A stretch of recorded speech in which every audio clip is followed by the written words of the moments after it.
and welcome to the final round of Dom's Silly Season. We bring you live here from Watkins Glen with the LMP2 and GT4. I'm Jordan Johnson with my co-commentator Will Burnett. How are you doing?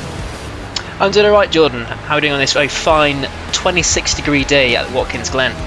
I'm doing quite well, actually. A nice little birthday gift to myself, coming in and ready for quite the chaotic race between these two classes.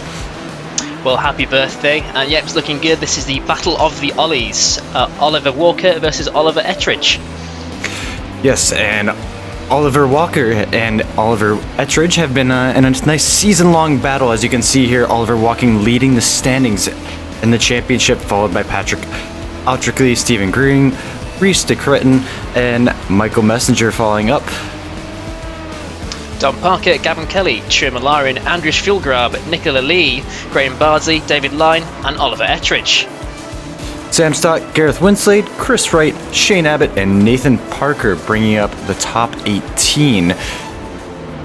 Then followed by Maren Hugevin, Chris Forrester, Stephen Cakebread, Roberto R. Costa, Mitchell Day, Gary Richards, and Stephen Kernick, Adrian King, Jason Weaver, and Craig Benefall bringing up the rear.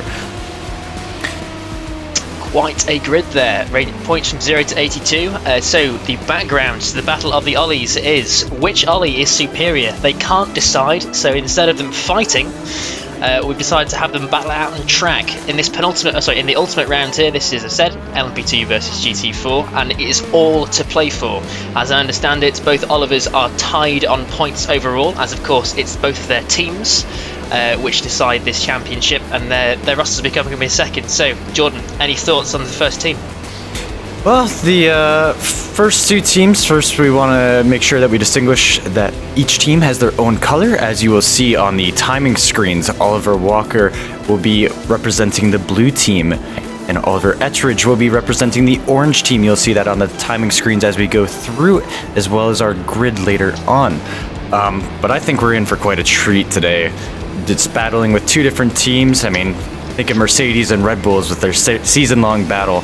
I mean, we have a nice action-packed version of that, but everyone's going to be battling each other. Team Ettridge is Oliver Ettridge, of course, followed by Tcr League, Nicholas Lee, Chris White, Sam Stott, Chris Forrester, Reese DeCretton, Graham Bardsley, David Lynn, and Stephen Greening.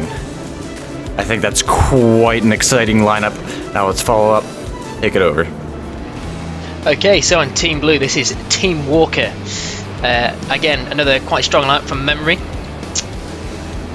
So, Team Walker, Oliver Walker, Gavin Kelly, Michael Messenger, very fast, Maren Hugevin, Gareth Winsley, Don Parker, the namesake of this particular series, Stephen Cakebread, Patrick Utericki, Rick Barrow, and Craig Benefield. So yeah, another very, very strong team. Again, two titans clashing over Olympus. And it's all to play for, as I said beforehand. The teams apparently are tied. So, LMP2 versus GT4. What do we think about that, Jordan? Well, in my experience, this is going to be quite the chaotic race, especially at a medium high-speed track like Watkins Glen. There's going to be a lot of corners where the LMP2s are going to be coming from quite a far ways back. The GT4s are going to really struggle through the high-speed corners, even going into the bus stop and the long right-hander afterwards. I think we're going to see a lot of action through there, or a lot of incidents. So of course the natural problem with this is you've got one aero-dependent high-speed car and one mechanical-dependent low-speed GT car. So it's bricks versus missiles, essentially. And to top it all off, it's darkness into daylight this race, so join us and sit back for the next roughly 45 to 50 minutes. So here are the grid. And bringing it in, you can see the colors determining each team. Tcr League, followed by Michael Messenger, Oliver Ettridge, Reese DeCretton, Patrick Altrickley, Gavin Kelly, Stephen Cakebread, Don Parker, Nicola Lee, Maren Hugevin, and Craig Benefield following up in the end of the LMP2 grid. And on GT4 pole, we had David Lynn spotting it on pole with what I can say is honestly a monster lap. We're going to be looking for him to lead home these GT4s, and everyone else chasing him. Stephen Greening, Graham Bardsley, Oliver Walker, I'd say one of our Olivers, Chris White, Sam Stott, Chris Forrester, Gareth Winsley, and Rick Barrow. I think this race is going to be quite the chaotic one. I've said it twice before. We're coming in to finish up the pace lap. Nice grid, lights shining through the night. Like you said, a night to day race. Hopefully these drivers aren't too jet lagged. You know, some of them are going to have to open their eyes, especially those LMP2s heading into the GT4s. The pace car is finally rounding the final corner. We get ready to go green. Tcr League bringing the LMP2 field around the final corner. And away he goes. And we're live for the final round of the Dom Silly season. 1 hour of pedal to the metal racing. LMP2 is heading into turn 1. Nice and clean, nice and tight from some of the midfield cars. Oh no, and that's Dom. Dom taking a slight hit onto the side. Hopefully there's not any damage. Those LMP2 cars are quite resilient. It's going to be a long race. We need to keep our heads clean and carry on with the rest of the race. Must say, surprisingly clean down to the bus stop, and that was it, that was commentator's curse. Who is that? That's Ettridge. Ettridge, one of our Olivers, has gone into the wall rearwards. Looks like he might be okay after bus stop. Maybe a slight biff there from one of his LMP2 compatriots, and once again, the absolute chaos that is GT4 through the bus stop. 3 wide on the exit there, goodness me. Oh dear, and the back of that Ettridge car is looking quite broken.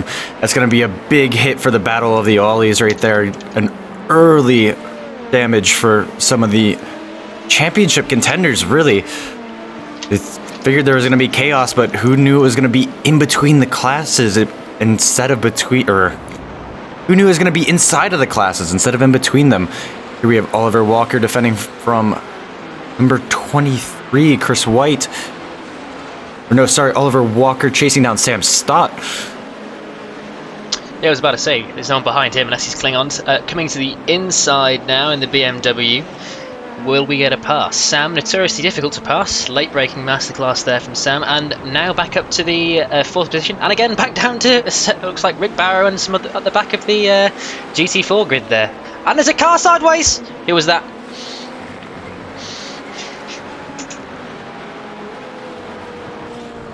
Goodness me.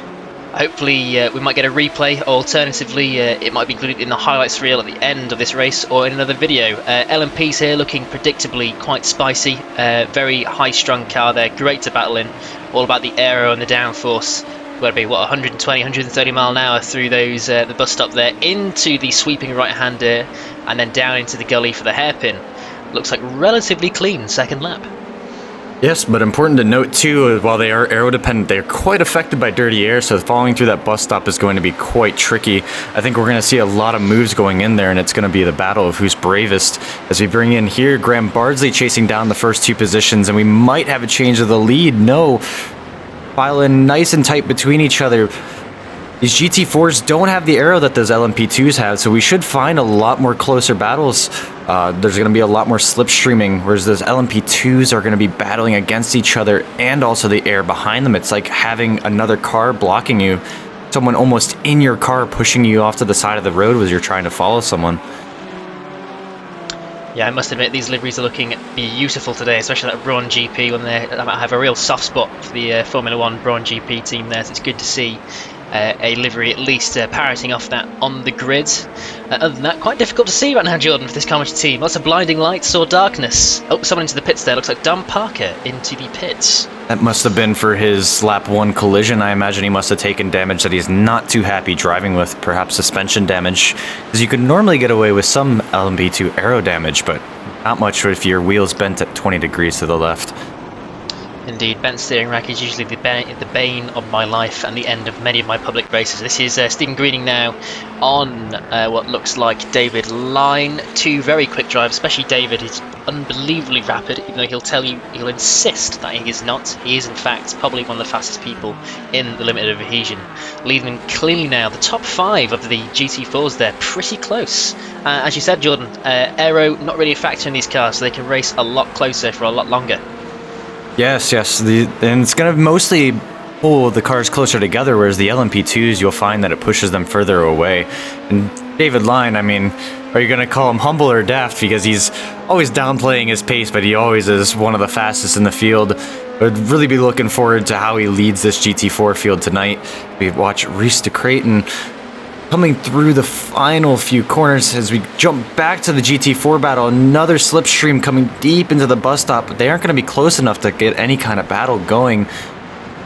Perhaps Steven's even just hanging in there for strategy. His fuel is going to be quite big in these GT4 cars. It could be quite tight by the end. Yeah, so I forgot to mention at the beginning there, but yes, fuel will be a factor in this race. I believe a pit will be necessary for the GT4s to complete this race, and the LMPs as well. Unknown if there are fuel restrictions, as I haven't got the rules in front of me, but expect some nice pit strategy. So yes, Steven, in fact, even the whole top 5 might be playing nice just to gap the midfield and get some nice cushion to the LMPs and to the other compatriots. Looking now at Churmalarin in second. Yes, Tcr coming in, he's going to get a little bit of a battle going through the bus stop, but there it is again. It's going to be who's bravest, and Tcr ends up backing out as Reese actually takes the position up to P2, possibly chasing down Michael Messenger now. Looks like the gap is slowly coming down. Tcr maybe battling with a little bit of tire issues early on. Possibly. Predictable blinking there, no who that was there, but 26 car, who's guilty? Who's guilty? Hopefully it's not Oliver Walker. Oh, goodness me, was that Line? That was Line. Oh no, well, David Line going wide and getting knocked wide. Was that by Michael Messenger? The first of the LMP2s coming by, already causing chaos between our LMP2 and GT4 field. Maybe he has damage, maybe not, but these GT4s are quite resilient. I'd be more worried about Michael now. Yeah, possibly. Yeah, they are big bricks, aren't they? Very sturdy. So yeah, might give more damage to the LMP2 than they will take from them. Apologies there for the flashing. Hopefully there are no epileptics watching, but I have to be careful out there, basically. Yeah, it surely looks like the 24 Hours of Le Mans looking down the Mulsanne Straight. All as you see is headlights and nothing else, but here we go. Gareth Winsley coming in on the Jägermeister car of Oliver Walker. Is he going to get close enough? I don't think so. Possibly, or sorry, Chris White, not even Oliver Walker. My names are all sorts of wrong. It looks like Chris White went wide. What happened there? I think possible maybe being a bit spooked by Mr. Winslow behind him and braking just a bit too late. They are very unforgiving, these GT4s, if you overshoot braking marks or don't treat them nicely on turn-in. A lot of understeer, a lot of wash, but also some strange behaviour on suspension. Especially he did clout that inside curve of the first part of the bus stop there, so perhaps that's why he had to straighten out. Maybe. Looked like such a sudden move. He just was taken over by a wash of understeer. It came out of nowhere. But I think now is probably a good time to mention, oh, actually no, our LMP1 or LMP2 field is heading through the GT4 field for the first time now. It wasn't Michael Messenger that ran into David Line, but here they come following up. They're finally reaching our lead pack of the GT4s. Michael going for the first move, and a little bit of talking going on with our lights. GT4 is acknowledging that there's an LMP2, and oh no, it gets squeezed. Michael going close to the grass. It's going to be a long race. Goodness me, guys, calm down. I get it, the blood's up. The LMPs are going through the GT4s, but there is time. There's always time. Not always space, though. Yes, true. There's plenty of time, but you only get one car. If you damage it, that's your race effectively damaged, or even over if you get into a large accident. I'm curious to see who's going to back off first, because these GT4s also need to make it through, and they do play quite a large part in helping these LMP2s through. I'd say, if anything, they're the ones at a larger risk, as we now see Sam going in for a move into the bus stop. Is he going to stick with it? Whoa. No, he's going to back out. Graham Bardsley still holding on to the position, and I think now is probably a good time to talk about the difference in these GT4s. The McLaren, Porsche, and BMW couldn't be any more different from each other. The McLaren, being a more front-limited car, it requires a lot of trail braking. The BMW is the exact opposite. And oh no, Sam Stott taken out by the 95 of who was that? Great question. The 95 car, we have to be on the lookout for that. I do not have the car numbers in front of me right now. I've only got positions. Hopefully the graphics change and we can name and shame 95 for that murder. That's very unfortunate because that was a close battle on GT4, and the LMP2 is already releasing their wrath upon the field. It'd be even worse if that was one of the Olivers taking each other out, maybe some friendly fire, or it could even be some interesting tactics, as Lewis Hamilton would say back in... Who's that spun around in the hairpin? It's the 95, it's Patrick Ashley. Oh, a little bit of karma, you must say. Absolutely. I also must mention that livery there, the wonderful LOA endurance livery there, the learner driver livery. Perhaps he shouldn't take those L plates off anytime soon. No, if this was in the States, as we are at Watkins Glen, he might need some rookie stripes as a homage to NASCAR, who does frequent this track quite a bit, but certainly not in these conditions, not at night or with any high downforce cars around. Wait, sorry, but this number 7 car here, this Rick Barrow, Team Walker, am I mistaken in saying he's missing his bonnet, or his hood, as you Americans would call it? It surely looks like it. I can't imagine that's helping his drag at all, but that could be why the 18 is still in front of him, Chris White. It would cause quite a bit of drag, but we haven't seen many moves from these GT4s going into the bus stop. I think they have been separated by the LMPs coming through. I'm sure they'll catch back up. The top 5 were absolutely rapid. Incredible. Shame to see David Line with that unfortunate either mistake or LMP barge through. Is now down in 3rd, but he is closing from 1 second back on Graham Bardsley. Yes, he's closing in really quick. Remember, he was taken out. He was in the lead by one of the LMP2s going into the final 2 corners, so we'd expect to see him catch back up and maybe give us a close battle, but Graham Bardsley and Stephen Greening have the pace to keep him at bay at the moment. Looking now at a battle between Hugevin and Kelly, Hugevin being in front. Kelly there going for potential a move into the sharp right 90 at the back end of the boot there, but I think just wisely backing out and preserving both the cars. Yes, and here we see David Line. We were just talking about him, but Graham Bardsley, he's going quite slow, it seems, there into the hairpin, and now we have Hugevin and Kelly back again, and it looks like Kelly's going to finish that move. No, Hugevin's going to come back in around the outside. They're going to be side by side coming through the S's here. No, Hugevin isn't able to get the run, but this is going to be quite a tight battle going into the bus stop. There should be quite a bit of slipstream. Going to be quite tight. Hugevin is closing the gap, but I don't think it's going to be enough. I think Kelly has this in front of him, and he's going to run away with the position.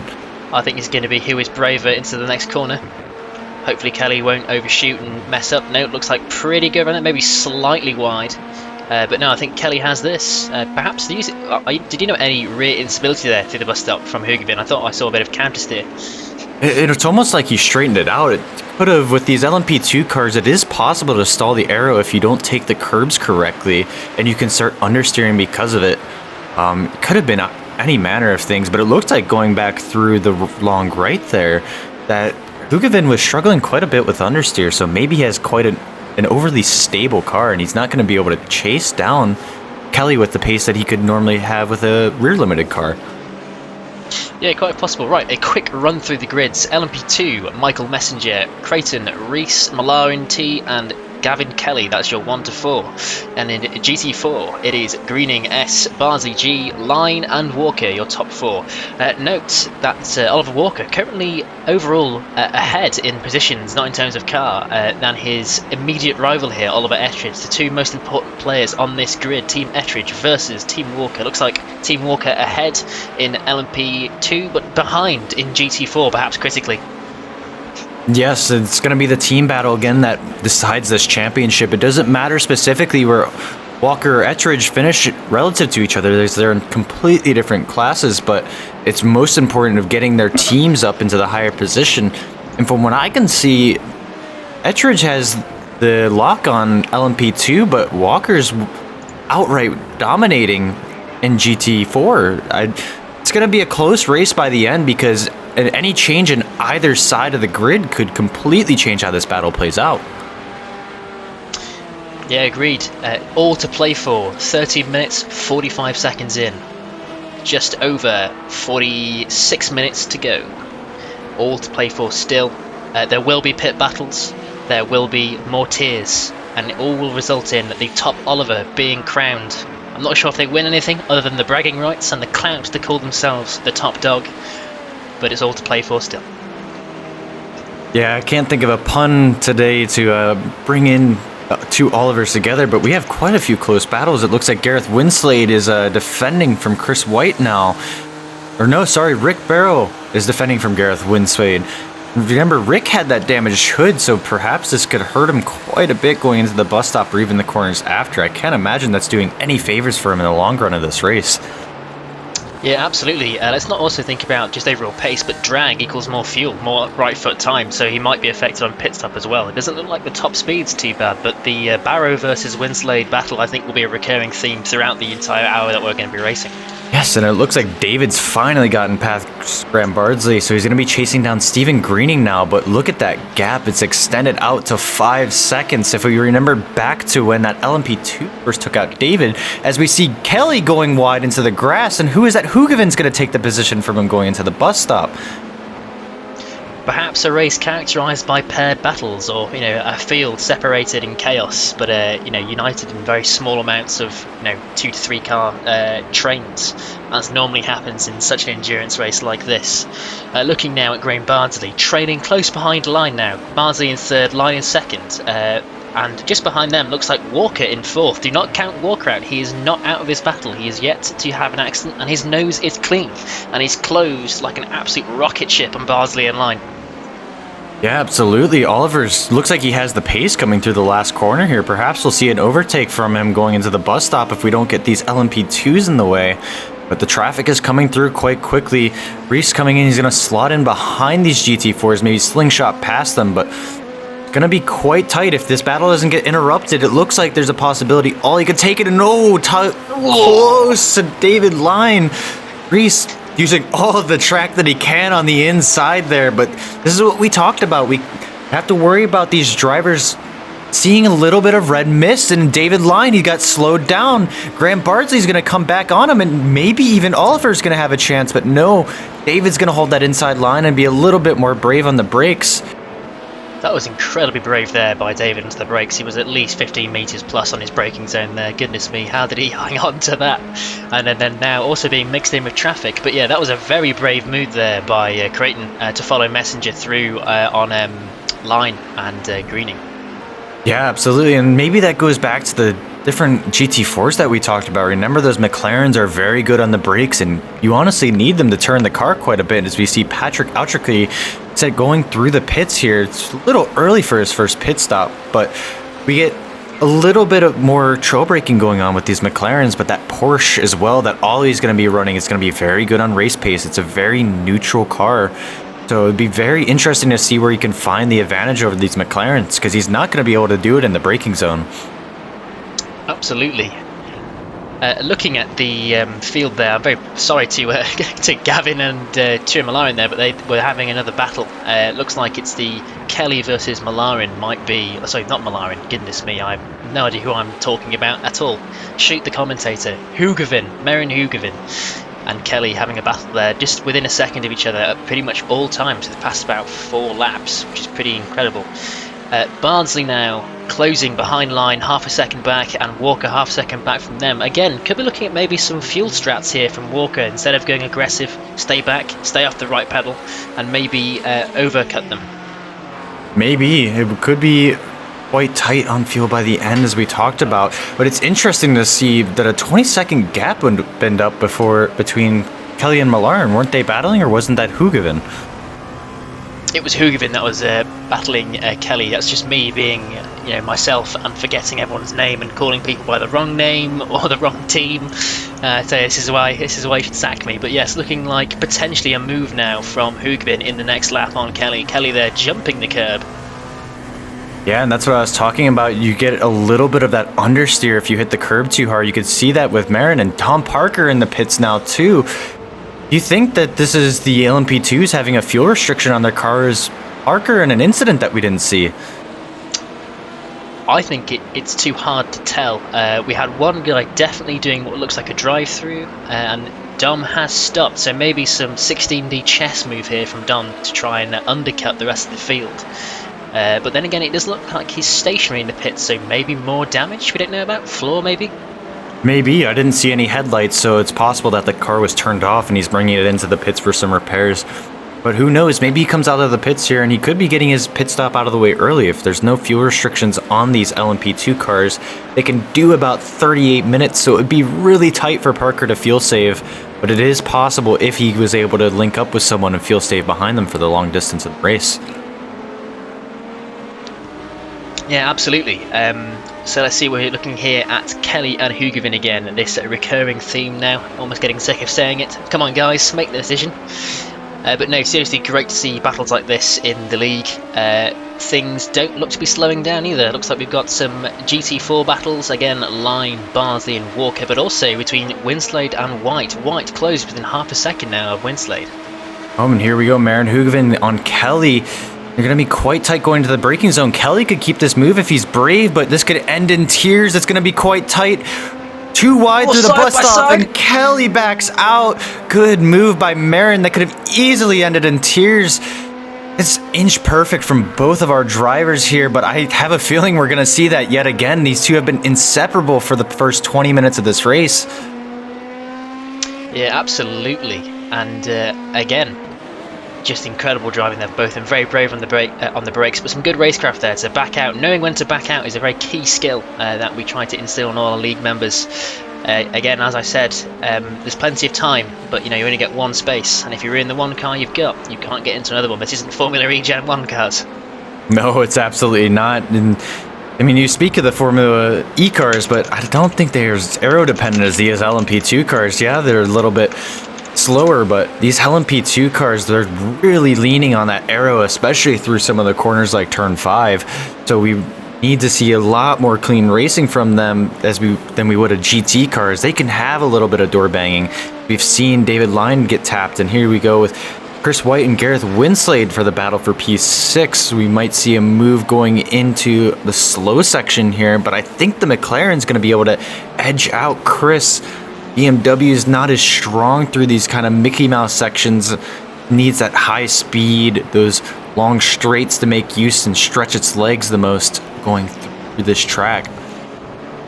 Yeah, absolutely. The GT4 that I drive is the BMW because I find its size to be comical, but it does behave like a boat. It is certainly a car dependent on long straights and flowing corners, unlike the first section of Watkins Glen.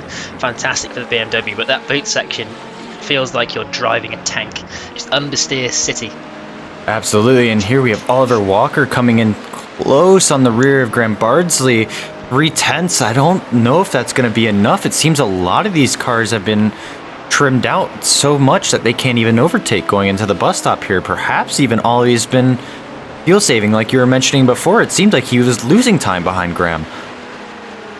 Yeah, agreed. Up that hill, he did seem to drop from 3/10 to 4/10. And also, worth noting, Line is beginning to drop Bardsley potentially. It's gone down now from about half a second to 0.8 to 1 second. Yeah, Ollie's going to have to get his foot down and get a move on. If he sees that on his relative, that Graham is dropping back from David, he's going to surely want to keep a higher up track position, but he can't lose too much time fuel saving and setting behind other drivers. Speaking of David, giving just enough space to the 19 LMP2, almost having to back out of that corner completely, but that's brought Graham right back up to the rear, and Ollie's just sitting in the back, just watching this from afar, just getting that crucial fuel saving in through the rest of the race. I think he might be trying to go on a zero stop in this race. That could be a possibility. I don't know if they can zero stop, but he might be going for that splash and dash maybe halfway through, or perhaps he might be saving for who knows? I don't know if you could do it. If you could do a zero stop, but it would surprise me. Again, I'm not quite familiar with the regulations for Dom's silly season, whether they are fuel limited or whether it is the GT4s aren't, but the LMPs are. It wouldn't surprise me. That's looks like Nicola Lee on Stephen Cakebread, clean past there, straight to the bus stop, and well handled. Good job, Nicola. That's two positions gained. Oh, here we go. David Line now coming into the pit stop now, potentially for his fuel stop, followed by two LMPs, perhaps P1 and P2. Yep, Michael Messenger and Reese Creighton are both in the pits. That's promoted Walker up to P3 or P2. It's interesting. It's hard to get a good judgment call on where these LMP2s and GT4s are. It seems like we have a lot of out-of-sync pit stops, which is going to lead to a very interesting end of this race, but I'm not quite sure what David's doing going in so early. Perhaps he underfielded, and that was where he was. That's why he had that pace to pull these cars away, and he was planning on getting a stop through this race. It would be quite interesting, especially with Ollie trying to feel safe through this race, if at all possible. Yeah, I mean, if I was Ollie, I'd want to keep my nose as clean as possible. As you saw there, Ollie currently tied at the top of the championship for the individual championship that is also going on in this particular season. It's not just the teams, but of course Team Ollie versus Team Ettridge, or Walker versus Ettridge, is the main sort of championship goal for this season. But yes, I think he is in for a very good shot at winning the individual championship and the team's championship in this race if he keeps his nose clean and does a zero stop. That'll be some incredible driving. Absolutely, but then he also still has to get past Gt3. I believe they came into this round both tied on 82 points, if I'm not mistaken. But it'll be quite a tall order. It looks like Ollie is quite content to just sit behind cars, so I would be led to believe that he is absolutely field saving. It doesn't look like he's trying to take any battles that he doesn't belong in. Perhaps he's aware that Gt3 is currently P9 in the LMP grid, so that early mistake I think we saw from Gt3 may have just cost him the individual championship, but again, it is still all to play for the team's championship, as I understand it. Absolutely, and especially with these LMP2 cars, I've mentioned it many times before, any sort of damage can be deadly to these cars. They rely so much on those aerodynamics that even if you just get a slight tap, you might just start wearing through your tires, and that might result in a tire stop. And I think that's something important to talk about with our pit strategy here is, are we going to have a tire stop from some people or not?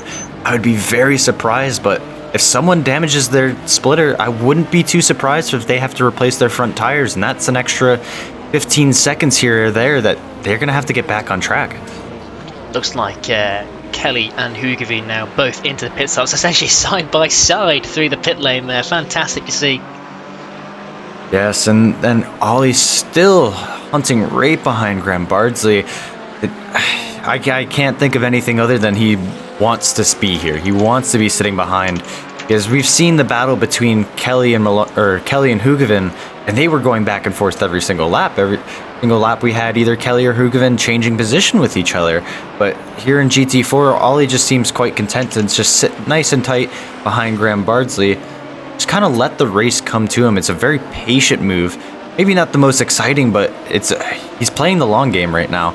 And here we have Michael Messenger, Nicola Lee, and Reese Creighton coming into the boot section, turn 7, running over to turn 8 as they run past a traffic car, all covered within 3/4 of a second. It is important to note, all of the LMP2s have finished their stops, so this is for position on track.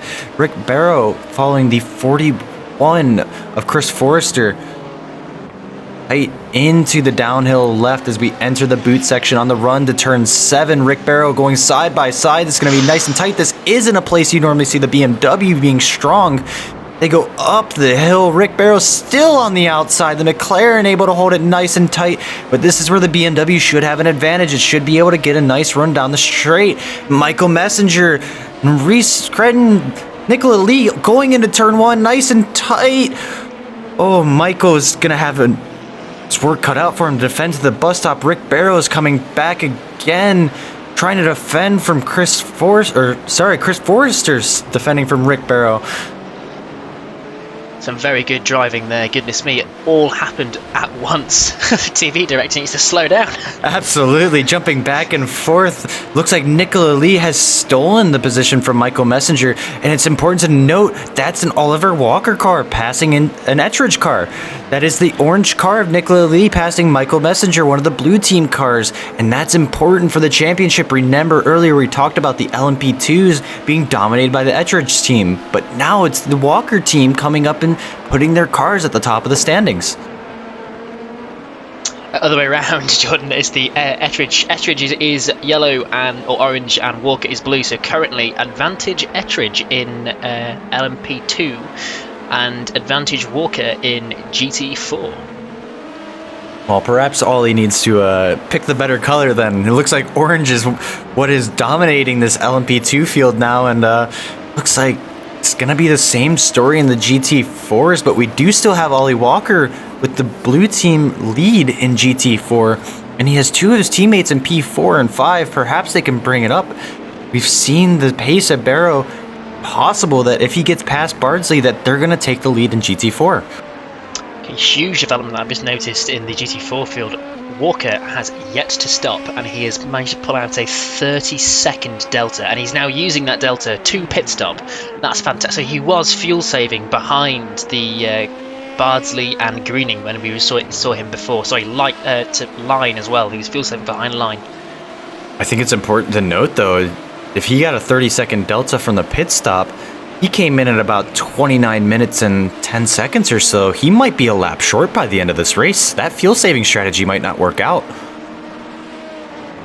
That is a very good point. So it is now Walker potentially having to feather his right foot. Goodness me, it's going to be a very, very close finish. I can feel it already. Some good action throughout the field. An update for perhaps viewers who are watching this in the background. Nicola Lee currently leading the LMP field. Followed by Creighton, Messenger and Malarin. GT4 is Greening, Walker, Bardsley and Barrow. Of note, Creighton and Lee very close, within 0.2 seconds. Malarin and Ettridge within 0.2 seconds. Hugavin and Kelly, predictably as they have been for the entire 30 minutes and 30 seconds of this race, within a second of each other. What fantastic fun this is. I just want to give a shout out to the top two in both of our classes. P1 in each class climbing 7 positions from their starting grid position. Same with P2, both of them climbing 5 positions as we see Tcr League defending from Oliver Ettridge. Oliver, it's about some inter-team battle here. Maybe Oliver feels he has a little bit more pace. If they're even thinking about it at this point, it looks like Michael's starting to fall back off of the lead. So whoever gets in front here might be able to take the fight and help out the Ettridge team. Absolutely, it's looking currently like a bit mixed. Still advantage Ettridge in the LMP1 field, at least at the top, but at the same time, GT4 now quite mixed up. It is Ettridge, Walker, Ettridge, Walker, Ettridge, Ettridge. So a bit of a mix-up there of the established team order. Hugavin there passing Kelly for P6. Yes, and that's going to be... I still don't think this is the end of that. Kelly had the pace to stick with Hugavin, and Hugavin's had the pace to stick with him. I think that's just going to be a case of Kelly made a little bit of a mistake going wide onto the grass there and gave Hugavin the free pass. I don't see any world where Kelly doesn't bring that back and get another pass. We now follow Kelly and Hugavin's wide. Kelly might have this pass done by the end of the straight, not even into the S's, and it's already done. Could this be a strategic move by Hugavin to try to get past into the bus stop? Maybe he didn't want to defend. I don't know if it's that much of deep thinking or maybe just an honest mistake, but is it better to follow or is it better to lead through this lap? What are we thinking? Are fuel concerns happening, or is it simply now pedal to the metal racing from here on out? I think these LMP2s have got to stop again. I think so. I think these LMP2s are going to have a 2-stop race. I mean, we have all the first phase of our pit stops done for all cars, so it's now about that second pit stop and how late can it come. As we see, who is this? This is David Lyon going in for a move on Chris White, and we have contact into turn 1 with one of the LMP2 cars, the number 24. Who is that? Oh, goodness nice. Me, that was very close. Yes, that could have very easily resulted in David Lyon going around again. That's the second time he's had contact with the LMP2s. He has to be thinking about the dangers of these lap cars coming in and trying to pass him. It's the second time, and the first time it cost him the lead of the race, remember? Yes, it did indeed, actually. That's a very well-remembered, good point reinforced there. Yeah, so Perhaps maybe a little bit of left and right mirror checking before turning in so sharply. I know he thought the car there was at the outside, but even then, imagine coming in and completely destroying a race and potentially 2 or 3 of the people's into the grass there from the sideways stature of the long boy that is the LMP2. Very long car. Despite its small and thin looks, it is still one of the longer cars in iRacing. Certainly longer than the GT4s we've got on the grid right now. Absolutely, and speaking of the LMP2 he hit, it's Tcr League that he had contact with, who's in quite a tight race with Oliver Ettridge. What looks like a lap LMP2 car. I can't see exactly who that is, but it looks like Tcr's kept that pace and is just pulling Ettridge along. Maybe a little bit of team games here. Perhaps they are doing the old switcheroo, Valtteri, this is James, perhaps. Oh, it looks like Ettridge now is stopping for something, maybe fuel or damage. Unknown at this point, we'll keep you updated. Moving now to Chris White, who's P7 in our GT4 field. Following now, is it Winslade still? It is still Winslade in P6. This P6-7 battle has been going on now for 34 minutes. Goodness me. That's absolutely insane, and I will have to give props here to Winsley for gaining 3 positions in this time and keeping it. That's quite difficult to do in a field as competitive as this, especially as not one of the fastest drivers. He's in the club that I'm in, Club 1500, which is the one part of our leagues that we run in all our seasons for those who perhaps are not the fastest, so we have a chance to split the league by, I won't say talent, I will say experience and perhaps speed. You can have slow but talented drivers, I'll certainly say that one. I'll just blame it that he's letting his pet pigeon drive the car on a regular basis. He's just around for the entertainment and the namesake. But yes, we've had quite a few pairs coming into the race. We've had Chris White battling Gareth Winsley, David Line with Bardsley and Barrow, Walker and Greening, as well as, of course, Kelly and Hugevin. And even more recently, Leigh, Creighton, and Millarn have had that battle at the lead of the LMP2 field. Tcr is bringing back that gap again. I don't think this race is even close to over. All of these positions still up for grabs. And David Line is down in P5. He looked like the outright fastest on pace, but he's nowhere to be found. I think this is a bit of an anomaly with Mr. Line. That does seem to happen to him. He just seems to either make a mistake or get into an instant, or even just suddenly fall off the pace and have some sort of weird mental confidence thing. Because despite being easily one of the fastest hot lappers in the LOA, he hasn't got very many podiums in this particular class of car as of late. Apologies if he has. I haven't really been following, but he hasn't been as happy recently in terms of his performance. I don't know what that is, but it's certainly not to diminish his skill as a driver, but he just seems to end up in sort of P4 and P5, and I'm sure he'd agree with me how frustrating that is. Yeah, absolutely, and David Line, if anyone that's frequents the channel, he's quite a fast driver in the F3 series. Speaking of, we have our F3 series coming soon, along with our new series, the TCRs. Going to be traveling around many of the famous TCR tracks, but hold that thought for a moment. We have Oliver Ettridge and Maren Hugevin going for a battle here. This Hugevin versus Ettridge battle again, and a new development in perhaps the race, but of certainly what I will be terming as a race defined by pairs. All our different pairs battles. Looks like coming down the straight now towards the bus stop will both, side by side potentially. Bit shallow there by Hugevin, I think, into the bus stop there, but it shouldn't compromise his run too much on Ettridge. Let's see how they go. This is a Team Walker versus Team Ettridge car. It is Walker represented by Hugevin and Ettridge representing himself. That was incredibly brave there around David Line in the horseshoe at the end of the beginning of the boot section. Yeah, absolutely. And here we have Nicola Lee coming in for his pits. It looks like the LMP2s are going to be starting their second round of pit stops here. But perhaps Kelly decided he wanted a divorce from his pair of Hugevin, and Ettridge decided to take up the reins of this battle, and he seems quite happy in that P6 position, but he has his work cut out for him battling Hugevin, as once again we're back with Chris White and Gareth Winsley tight going through this infield section of the Glen. The BMW once again not having that slow speed cornering ability of that McLaren. But every single time we come out of here, that BMW gains always close in there, but he's never close enough to get the job done. Perhaps we'll see a change of that coming through the pits. Maybe he goes a little bit long. I think that would be the smart move now by White, is just to maybe feather that throttle slightly and get an extra lap of fuel in and overcut Mr. Winsley. But yes, certainly a marriage still in harmonious union of the White versus Winsley. It even rhymes. Look at that, it's a match made in heaven, unlike the Kelly versus Hugavine, the sad divorce, the separation there by a good, what looks like almost 5 to 10, or even 10 seconds now between Hugavin and Kelly. Unfortunate to see that battle end, but it will be what it will be. But speaking of battles, Ettridge versus Hugavin has never been hotter than before. Looks like they were within 0.3 of one another.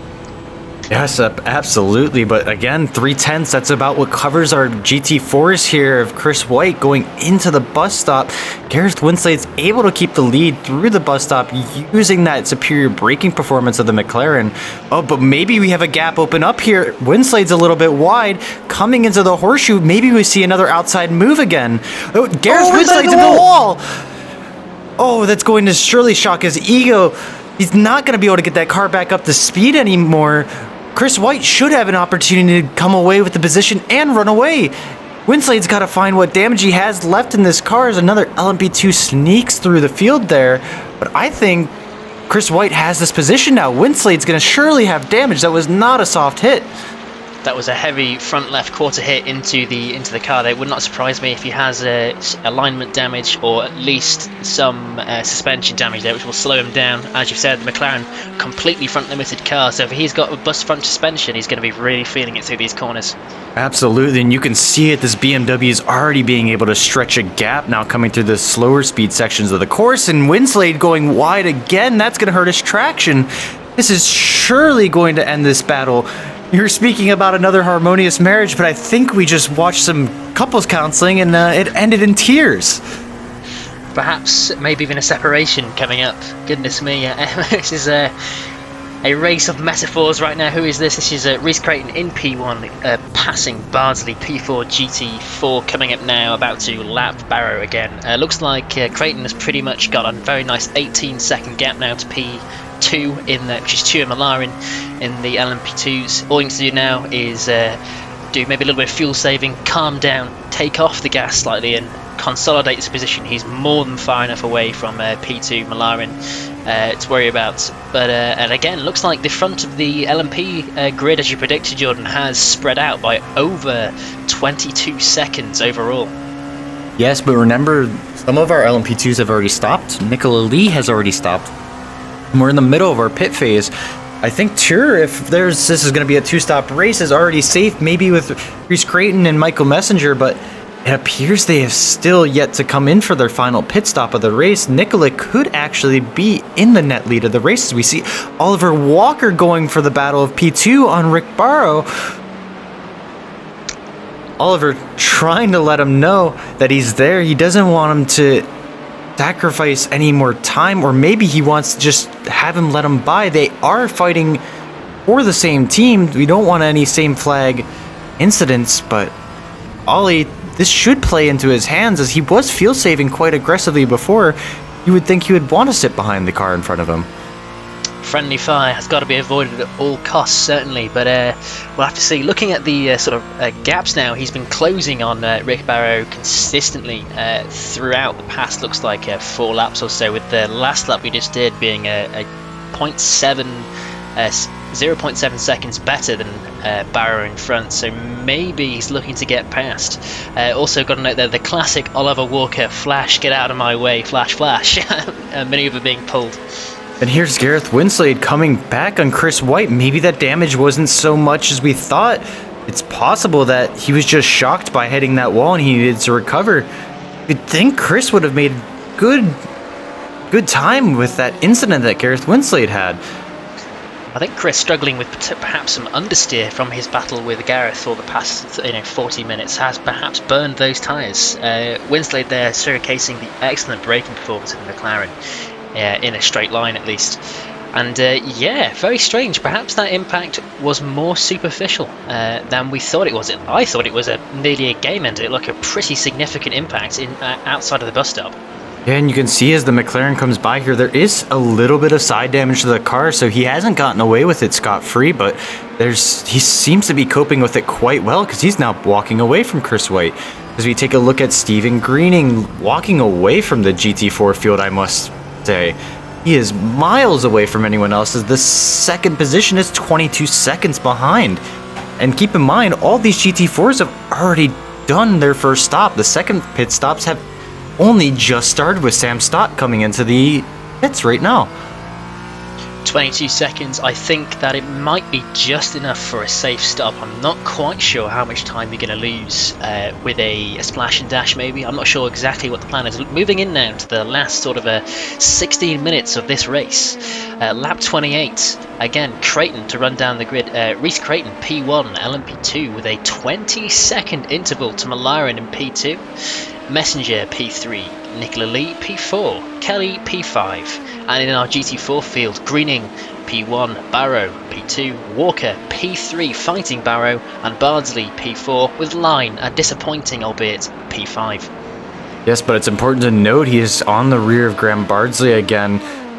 Could this just be another race that David Line writes off and forgets about? He had such great pace, he qualified, he won in quite convincing fashion, and then he led the field away until he had his incident. I heard a little bit of contact in the background, but here comes Chris White coming in maybe for an undercut, as we talked about before, him possibly doing overcut. He just wants to get those tires off. If he was struggling with that understeer you're talking about, he really seemed to have something that happened to him that cut off the pace as he gets rolling and he's exiting the pits already. Here's David Line. Is he in for his pit stop, or? I don't know. I mean, he's Line certainly perhaps suffering with some shadow damage we didn't quite realise. Maybe some like a slow failure of the suspension, meaning his tyres are getting more degraded as we go on. But he did close with he was at Bardsley in P4, so I don't know. It's a bit confusing. I am colour me confused. He is still not moving in the pits. So, oh, there's an incident in the background. That's Chris White with the LMP2. Who was that? Oh no, Chris White. Oh goodness me, that's a very broken LMP2, and looks like White's got some pretty significant steering damage. I hate to say it, but I think White might be out. That's Stephen Cakebread. Oh no, that's the worst thing you want to see. Cakebread, he was coming back up, he was chasing Marin Hugevin. There wasn't that big of a gap. You could see Hugevin going through the bus stop when we came onto the camera. Oh, that LMP2 is not in a good spot. Patrick Autricki naturally probably is going to inherit that position, and David Line still in the pits. What's happened to him? I don't see anything wrong with that car that could say he was in an accident. Yeah, certainly unlike Mr. Cakebread's car here, where there's certainly something wrong with that. Where has the nose gone? It has evaporated, but no, it seems to be still drivable. I'm not seeing any alignment or suspension damage in the front of the car, so if they have a fast repair, this might be the time to use it.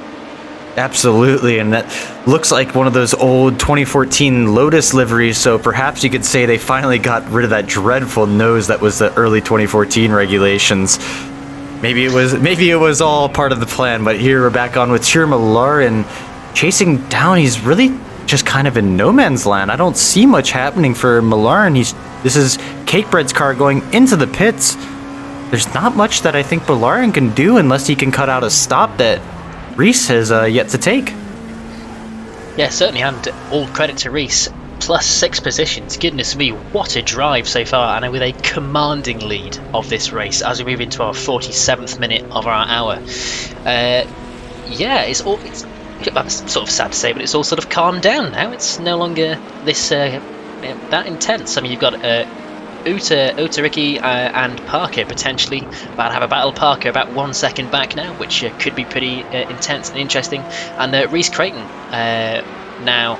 Where's Reese? Yeah, they're still in P1, 17 seconds plus. Yeah, managing the race well. Speaking of dominating drives, Stephen Greening with a 25-second gap to Barrow and Walker. It's miles ahead in the GT4, and our leaders have gapped the rest of the field, but it seems like everywhere else there's chaos, especially as the light comes out here. It seems everyone's started to clean up their acts because people can see them again, but it seems interesting that the leaders have kind of ran away with this. Absolutely. So as we ride into the new dawn. And we are in America, of course, so images of cowboys riding, instead of into the sunset, into the next day. Looking now at Gavin Kelly in P5, coming up now with Oliver Ettridge behind him. This is a very important thing. This is Ettridge versus a Walker team. So Ettridge, of course, representing Team Ettridge, and Kelly representing Team Walker. Ettridge is just over a second behind Kelly right now, 2 seconds now. So this might be important for the championship. Yes, absolutely. And it looks like the Ettridge team is going to win LMP2 here, but we can get a couple of the Walker cars up. We might be in for a treat. It looks like the Walker cars do secure most of the top positions in GT4, so this could still go either way if we can get some Walker cars up in the LMP2 field. So this battle for the championship is far from over. It looks like we do have a couple battles closing up in the field. Indeed, yeah. So, quick note, I think the LMP P7 to P11 is Team Walker, so I think they might be clinching the LMP2 title as well, but I think that's still to play for. I'm not sure what the points distribution is. It might be top 10, it might even be top 6, I don't know, but all that matters now is coming into the final 10 minutes and 30 seconds of this race is keep the nose clean and try to consolidate all those points as possible. Yeah, absolutely. As we saw Stephen Greening coming in there, Barrow's going to come by and take the lead of the race, but it's not going to be the net lead. You can only imagine Greening's still going to be in for the lead of this race, or perhaps Walker. It looks like he gets the overtake. Maybe that's going to play into his hands. Remember, he was fuel saving quite aggressively. We didn't see much coming in from Barrow, but I think Walker and Greening are going to have a battle for the race win. This could all have just turned on its head. Indeed, Walker has been doing some aggressive fuel saving the entire 50 minutes we've been racing. We saw he managed to extend his first pit stop more than everyone else, so maybe the second pit stop he's managed to maybe put in a bit more fuel, or he's managed to manage the throttle better than everyone else. So Walker is in with a shot of winning the the GT4 field. Yes, and looking at the standings now, it looks like it's a completely Walker dominated field, and all the LMP2s for Walker teams need to do is just secure a good finish so they can make use of that points advantage they're going to have. But this is where that battle is going to be very important. Ettridge battling Kelly. It looks like Ettridge decided he was going to drop, Hugevin, and now he's going to take the fight to Kelly. This could be the battle for the championship. Kelly and Ettridge fighting for separate flags, and Kelly's not going to give this up. He knows it's the last 10 minutes of the race. He's fought Hugevin all race, and now he just has a new friend in Ettridge. What a betrayal of the previously established relationships there. You could say this is a very complicated love triangle even of Kelly, Hugevin and Ettridge. Looks like Kelly and Ettridge side by side now going to bus stop. Kelly taking the wider line, perhaps getting a better drive out of the second half of this course. Moving now into the boot section. Complex, medium speed corners here. Looks like Ettridge slightly wide through the first 180 degree long hairpin. Into the second hairpin now. Kelly, I think, possibly slightly better. Compromised exit, but maybe he'll get him onto the straight now. Possibly, but I think it's important to note Kelly was in a battle for the majority of this race, and Ettridge has been doing a lot of hot lapping. He hasn't been doing a lot of battling, so Kelly's tires are not going to be in as good a position as Ettridge. But who knows? He is going to get the advantage of the draft if he can survive through these slow corners on those tires. And a lot of the aero falls off of the car at this point, so the dirty air isn't going to play as big of a factor. If Kelly can just keep tight to him, he might have a move going into the bus stop. Within now 0.4 seconds of Ettridge between Kelly chasing, I think he might have a move into the first corner. Maybe so. He is quite tight, but I think he's running out of space as we're halfway down the straight. Kelly does take a look, but he's going to file back into the rear of Ettridge, but he's going to have quite the run going into the bus stop as long as he gets a good launch out of turn 1 here, and I think he does. Going up through the S's as they're going to have the sun and a little bit in their eyes. Kelly's tightening up the gap. He's going to have a run going into the bus stop, but can he get the overlap? This is going to be what we talked about. Who's bravest to go into this corner? And it looks like Kelly's backed out. He's playing the long game again. Kelly may be playing the long game, but he only has 7 minutes left of this particular race. He was going to have to think about it. Lapping at 1 minute 33, he's got 2 to 3 laps left to really think about doing a move. Yeah, time is running out. As you said, they're going to be really thinking about what positions can they get for the rest of this race. I think if Kelly takes this position, that's his battle done for the race. So he's going to take his time, but he's not going to give this up easily. He knows that he needs to get this position to maximize his performance for this race result. Indeed, so it reminds everybody, it is Team Walker versus Team Attridge, and Kelly there going way deep into that second hairpin, losing the draft potentially to Ettridge. Yes, and now we see Barrow coming into the pits, and Walker has played a shocker right now. He's still staying out, and it's going to be Walker versus Greening like we talked about. Can Greening close a 5-second gap in 6 minutes? I think that's a little bit too much. Ooh, I think that might be an ask, even though how commanding Greening's lead of the GT4 field was, even only 10 minutes ago in this race. I think Walker might have just pulled a 4D chess move and done some excellent fuel saving. Yes, but it's important to note he does still have some aggressive fuel saving to do if he's going to make the strategy work, so he's not going to be running at his optimal pace, and that's on top of Greening's going to be able to push flat out if he's just calculated this race correctly. As we come back to Ettridge and Kelly, again, this could be the battle for the team's championship. We do not know, as both of these teams are super tight on points, and Kelly just still can't get that move to work. Indeed, I think coming towards the closing phase of this race, I do not think anyone did a tyre stop, so these tyres have got to be screaming in agony. Yes, absolutely, as we see Tcr making a move on Reese Creighton. That's going to be a change for the lead. Tcr might actually be able to counter Creighton. Oh no, sorry, that's Tcr getting overtaken by Creighton. Creighton's going back. He wants his lead back for this race. He's had such a dominating performance. He absolutely deserves it. Absolutely, so here we are. This is Kelly versus Ettridge. This may be for the team's championship. We'll have to see exactly how close they were at the results screen at the end. Yes, true, and Tcr is getting close to Creighton again back on the timing screens. It's important to note as Kelly comes into the pits, oh no! This is going to be but for the team's championship, that's not going to be too important, as Patrick Autricke is able to pick up that position, and he might be able to battle Ettridge for the win. Or maybe the team's win. Of course, they're fighting for P5, so it's not going to be the overall win of the race that is under control by Creighton. But then we have Dom Parker coming in. He might be able to sneak a position as well. But all of these drivers need to be careful. While they are battling for position, if they take out their teammate, they could completely change the scope of the team's championship. Absolutely, and while P5, in my personal opinion, is as good as winning a race, of course P1 is still P1, which is still in firm command by Reese Creighton. Been a fantastic drive, good closer to this race as we move into our final 4 minutes of this hour. Yes, and it's important to note in 2 minutes, Greening has pulled back almost a second and a half. He just lost a little bit of time now that I've mentioned it. Marin Hugavin comes into the pits, but Greening might have a shot in the final lap to catch Ollie here if Ollie makes any kind of mistake. Important to note, Malarin there in P2, LMP2, has yet to make his second stop, and Messenger is right behind him, in quotation marks, 19 seconds, which is more than enough time to pass someone in the pits in these cars.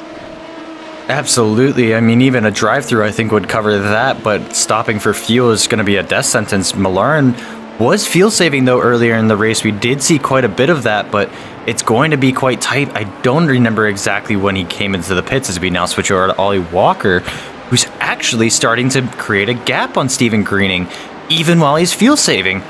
Ollie might have actually just pulled a masterclass out of nowhere. Goodness me, Ollie, like, what the hell has he done? How have he done that? Like, that's quite, the Porsche, yes, it's a GT4. They're not exactly the most fuel-hungry cars, but come on, this has been almost an hour of racing with a fuel stop at what has to be, minute 25? Sort of like lap 12, lap sort of 15-ish, that sort of area? Around there. If you remember, Walker came in at about the 29-minute mark, so a little before the halfway point of the race, so he's going to have to make up more fuel in the second half of this race than the first, as we see Kelly coming in. Is that Kelly coming in for a second time? Wasn't he in earlier? Perhaps a drive-through or something gone wrong? Penalty? No, it can't be a penalty. His nose has been clean all race. And maybe a mistake on fuel? Maybe. Perhaps he just took... I can't say, but he just disappeared off of our screens. What has happened to Kelly as we see Dom Parker go around? I was talking about that these team cars need to be aware of the championship. And what's happened with Parker? Oh, that surely has to be a mechanical issue. He had nothing that seemed that would have retired that car. Maybe, as sometimes happened, sim racing hardware does fail. Steering wheels can disconnect. Pedal sets can disconnect, and of course the iRacing thing that happens when your pedals or wheel disconnects is maximum brake is applied automatically by the system. Yes, perhaps. I mean, we saw the spin and he didn't go very far from where he spun, so all I could think is just maybe a hardware failure. As we step into the last minute of the race, Ollie Walker leading Stephen Greening, followed by Barrow and Bardsley. Greening still has a chance to win this if Ollie makes a mistake, but he's got to be flat out. And he can see the car in front of him, but he knows that it's not in his hands anymore. Ollie needs to lose a lot of time. He only has a lap to do so. Surely this is the final lap, depending where the leaders come by. Absolutely. We've got to also understand that Ollie is probably running on a teaspoon of fuel right now, so he's going to have to be incredibly gentle with this car to get it round this last lap without it coughing and dying. Absolutely, as Ollie goes a little bit wide, perhaps using some of those incident points for a little bit of momentum. He's trying to run this car through. Stephen Greening running up the hill, and he's closed 7/10 since we last looked at him. This is going to be really tight. If this goes another lap, this could be a last lap battle for the win. Ollie could be in trouble here. Potential for Ollie to be in trouble, certainly. And here we see Tcr League chasing Nicola Lee now. The gap has closed at the top of this grid again, with the exception of Rhys Creighton, who has just checked out into the future, it seems like.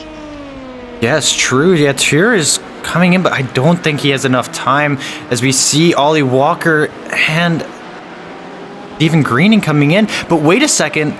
In the background there, here comes the leader of the race. This could be the final lap. This could be all Greening has. We could be running out of time, and Ollie's going to have a saving grace. I think this might be it. I think Ollie may have clinched this if he manages to keep the momentum going and lets Rhys pass cleanly.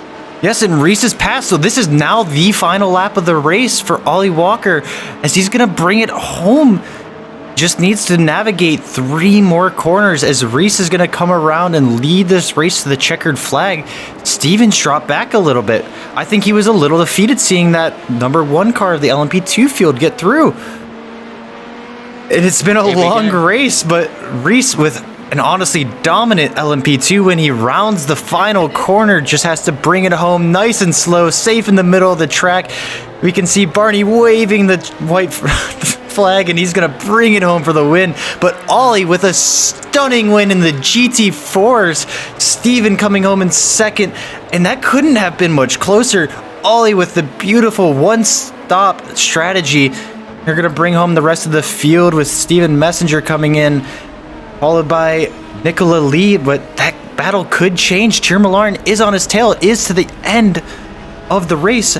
Rick Barrow is going to bring it home in third for the GT3s, and it's going to be Michael Messenger, Nicola Lee, and then Tcr League not able to secure that final podium spot. Fantastic racing by all there. That was big props to Rhys Creighton. What was it, 6 places up, P1, commanding drive, absolutely fantastic to see, well done. Valiant chase there by Messenger, but in the end just not enough, and we can't go in this race without mentioning Oliver Walker with, I think I heard him splutter over the line. That is how close this race was for Oliver. 1 more lap and he would have been very trouble there. I think Gareth just kissing the wall, saying goodbye to it, mwah, goodbye wall, I shall never see you again, good riddance. But yes, fantastic driving by all here, a long race, we've been in for the long run. Coming towards the final lap for everybody else. It's looking like the grid has pretty much resolved itself. Dom Parker looks like had to bail out of this race at the end. Possible failure there, but well done Gareth Winsley coming in P5, very respectable. And the Chris Forrester there, P6.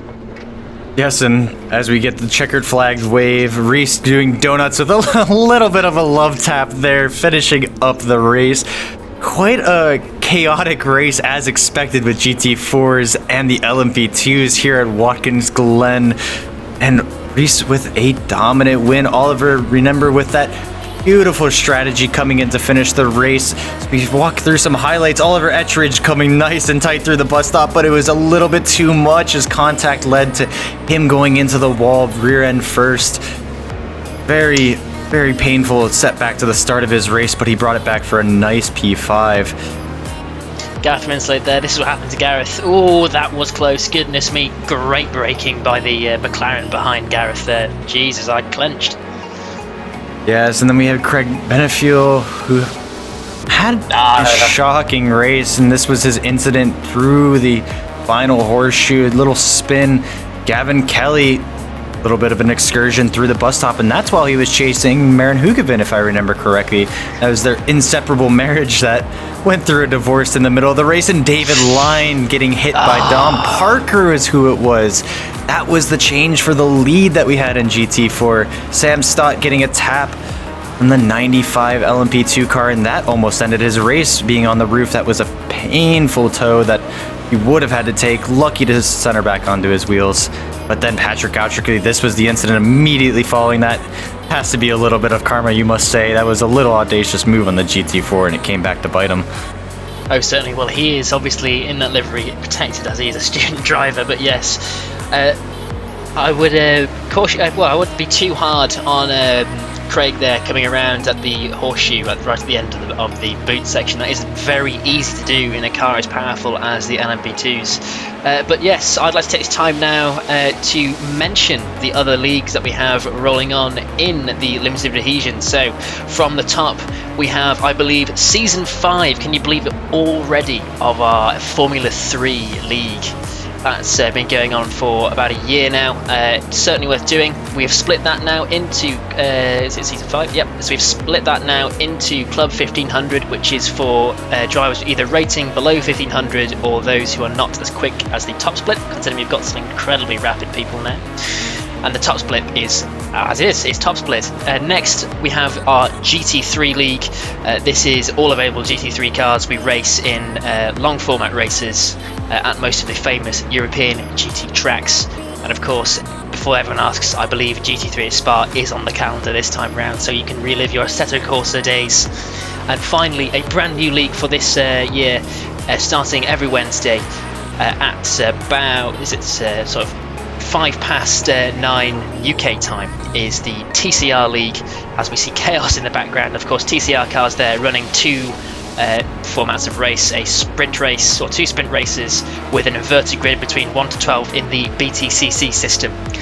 So I've been Will Burnett, and I've been joined by Jordan Johnson here, and this has been the penultimate round of the ultimate round of Silly Season, and I believe I've got the results in now here in front of me. Team Ettridge managed to clinch the race win, also the team championship for this one, so congratulations. The dominating performance of the Ettridge guys in the LMP2 class here, clearly helping win that, and certainly not to shame or to diminish the performance of the GT4 drivers as well, and also a huge congratulations to Oliver Walker, who won the individual drivers championship. So while his team hasn't won, he is the inferior Ollie. So one might question that by saying he has actually won the individual championship. Well done to everyone involved. And Jordan, any last words? I think Ollie just needs to pick some better friends is all, if he wants to go win the team championship next year. But I think coming into the F3 season, we'll see a little bit of that change. Oliver is trying to push quite hard for good results in that series, so it'll be quite exciting. And of course, the TCRs, as chaotic and exciting as ever. Touring cars, always a treat, along with GT cars, and you can't miss out on GT3 at Spa as we see the final results showing up on screen. And also, of course, a nice little celebratory donut through the grass of Watkins Glen. I think that is the most aggressively American livery I've ever seen, which is quite pertinent, as of course we are in America. Is Watkins in Florida? Where is Watkins? It's in New York, if I'm not mistaken. Wow, I couldn't be further away geographically. This shows you how much I know about America. But yes, congratulations to Reese Creighton. Congratulations to Oliver Walker on the excellent race wins. Thoroughly deserved. I believe you're about to see the breakdown of graphics now between the team's championship and the overall championship. So yes, confirmed there. Oliver Walker clinching the championships by 4 points from Stephen Greening. Congratulations, Oliver. Fantastic drive. Thoroughly well deserved. And next time, so bad luck next time, Stephen Reese. You were very close. Yes, and Stephen Greening coming in. Reese very tight, and even in the podium positions, I mean, we're seeing only 2 and 4 points separating the top 3 to 5. We go down the order, we have a nice midfield battle. Taking it down, Oliver Etchers just barely not being able to break into the top 10, but I'm sure he's not too disappointed as his team won the final championship standings. We close out another silly season with Dom's crazy car choices. Absolutely, and if you too would like to be involved in Silly Season or any of our leagues, the link to our Discord will be found down below in the video description. Thank you very much for watching, and goodbye.